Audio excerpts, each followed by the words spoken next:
प्रातःकाल दैनिक कार्यों से निर्वृत्त होकर गौतम बुद्ध के सभी शिष्य एकत्र हो गए। गौतम बुद्ध ने संदेश देना आरंभ किया।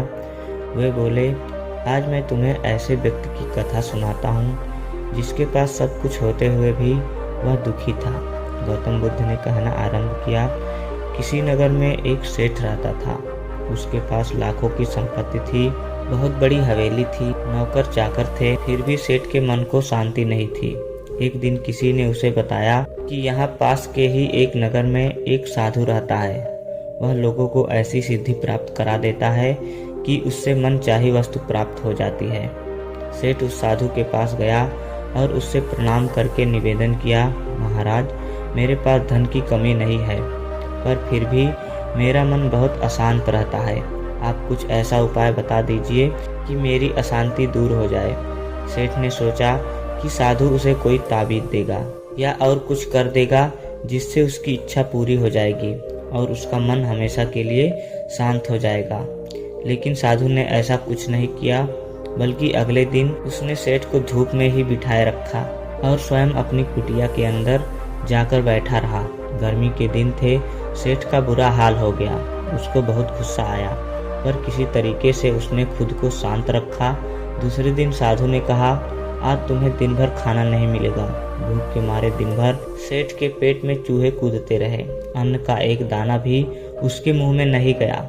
लेकिन उसने देखा कि साधु तरह तरह के पकवान उसके सामने बैठकर खा रहा है। सेठ उस रात बहुत परेशान रहा। वह एक क्षण भी सो नहीं पाया। उसे नींद ही नहीं आई। वह रात भर सोचता रहा कि साधु तो बड़ा ही स्वार्थी निकला। तीसरे दिन सवेरा होते ही उसने अपना बिस्तर बांधा और अपने घर चलने को तैयार हो गया। तभी साधु बाबा उसके सामने आकर खड़े हो गए और बोले, सेठ क्या हुआ? सेठ ने कहा, मैं यहाँ बड़ी आशा लेकर आपके पास आया था, लेकिन मुझे यहाँ कुछ भी नहीं मिला। उल्टा मुझे ऐसी मुसीबतें उठानी पड़ी जो मैंने अपने जीवन में कभी नहीं उठाई, इसलिए मैं जा रहा हूँ। साधु हंसकर बोला, मैंने तुझे इतना कुछ भी दिया, पर तूने कुछ भी नहीं लिया। सेठ ने आश्चर्य के भाव से साधु की ओर देखा और बोला, आपने तो मुझे कुछ भी नहीं दिया।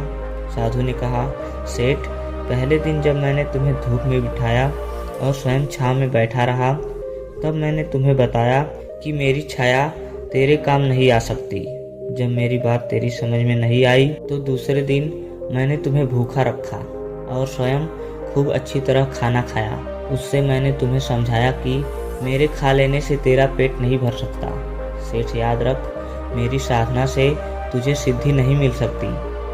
तूने अपना धन अपनी मेहनत से कमाया है और शांति भी तुझे अपने पुरुषार्थ, साधना और अपने मेहनत से ही मिलेगी। सेठ की आंखें खुल गई। अब उसे अपने मंजिल पर पहुंचने का रास्ता मिल गया था। साधु के प्रति आभार व्यक्त करता हुआ वह अपने घर लौट आया।